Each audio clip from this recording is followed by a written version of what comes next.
Well, they finally got it right. Let me tell you all about it. It's DJ Wolf Live. All right.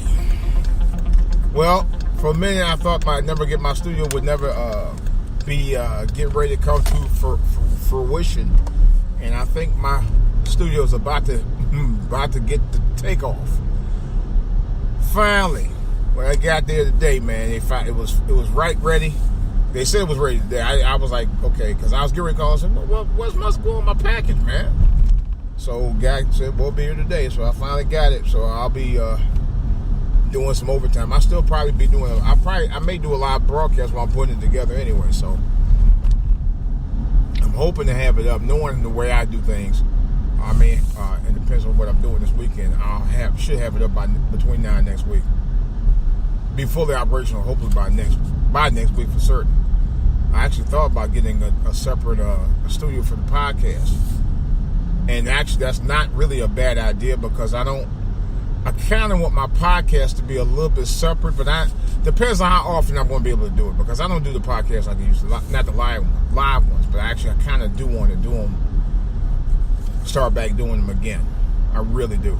I miss doing the live podcast. The live podcast, I actually have an opportunity to really get into. You'll be able to get to my mindset of the things that I think about and what's really on my mind. You know, not that you won't get it when I'm talking to you about it through this regular podcast, but I go a little bit more in depth. I've noticed that when I do the live podcast, I actually go in a little bit more in depth, especially when I have a round table discussion on it. You know, then I really go in on it. And especially when I get Lil B on that. I ain't been able to catch him because he's been busy doing his own thing. You know, he got his own life, so I haven't been able to really catch him like I want to, but we'll get it together. I know he wanted to do a couple of them a while back, and we were just kind of like loafing off and shooting the shit, so to speak, just talking about life outside the podcast and everything else. So I really need to get a chance to really talk to him like I wanted to, but I think at some point, once I get the studio together, we'll be back in the grind. Now, I'm actually going to I'm thinking about adding another mic to it anyway. So, eventually, at some point, once I get this new studio together, it's going to be on popping. I'm thinking that there's a good chance that I might actually have to buy set up another studio, and that very, very well could happen. How soon, I don't know, but it very well could happen. But I'm thinking about doing that separately from the other studio, and that may be coming up sooner than later. I don't know when, but it's in the works. But this part, if I can get this part to where I think I'll be good for a while until I get that out the way, that's not going to take as long as this is going to take. This is going to take some little time, but I'm excited about it. I can't wait. My wife will be glad when I be able to move my stuff out the other room so I can finally get it together to get as part of my man cave, because really it's going to be part of the man cave anyway. But nevertheless, but it's more of a studio than anything else because I don't really use that area that much like I should, but I will be. So I'm excited about it. That and the fact I'm going to be working more on my music more than ever because I need to. Music over the years, to be honest, especially during the heydays of the 60s with music, you had many different genres that was coming out there, like soul and R&B and gospel and rock and roll and pop was all hitting its strides back during that era.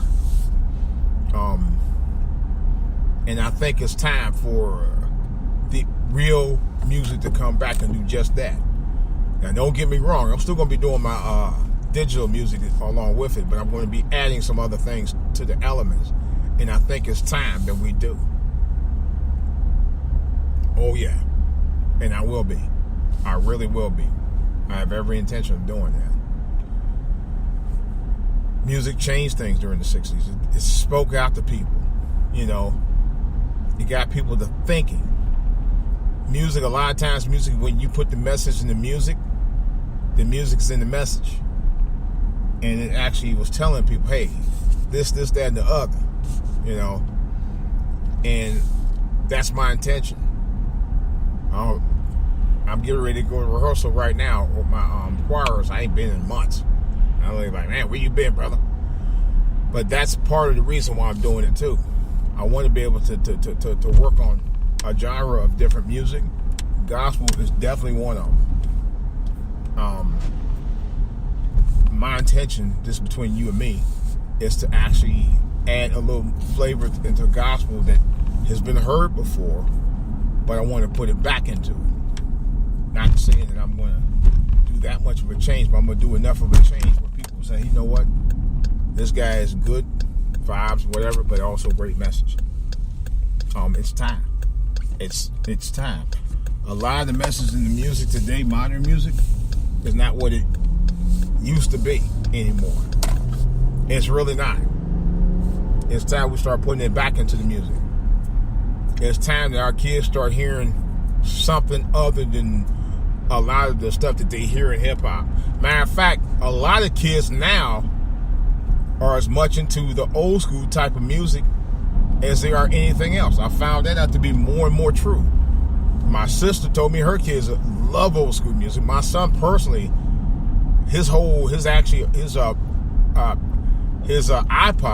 is nothing but old school. He's telling me about old school that he listened to, and I'm like, wow, I ain't knowing about that, you know. But that's my point.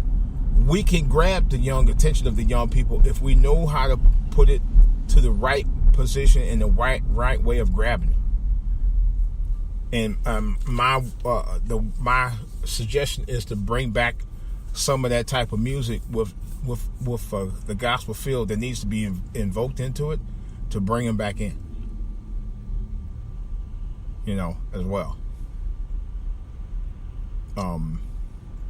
Especially when young people are looking for something other than their usual hip hop stuff.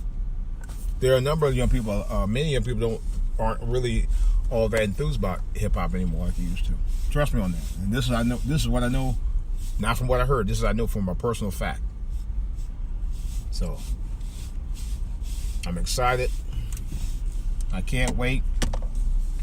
I may put out some footage of my studio to show you what it looks like once I get it together. And I'll tell you this: when I saw it and I brought it in, the main parts, the main table, that joker is heavy as fuck. It's heavy. I mean, I've worked on tables before, computer desks before.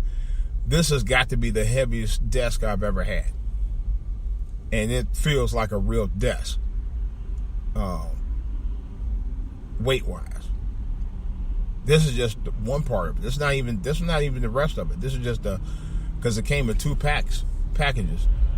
But the heavier thing was heavy as hell, and it's long too. It's big enough to hold a lot of stuff. So I'm actually even more excited about that. They said I read reviews about it. So yeah, they said it does holds a lot of stuff. I didn't realize it was like that. So I'm really, really, really, really, absolutely. I'm amped. But I'm definitely excited about doing this. I'm so amped about it. I just can't wait. I mean, for real, I cannot wait to get this in. Wow, I cannot wait. I'm so. I don't even know what to say. But I'm being very, very serious about this. I cannot freaking wait. All right, guys. Well, I'm going to rehearsal. I hope I don't have too much gas in me, man, because my stomach is kind of tore up right now. All right, guys. This is DJ Wolf. I will have a lot more to say about this and other stuff on the back burner. Stay tuned. I will talk to you guys later. I'm out.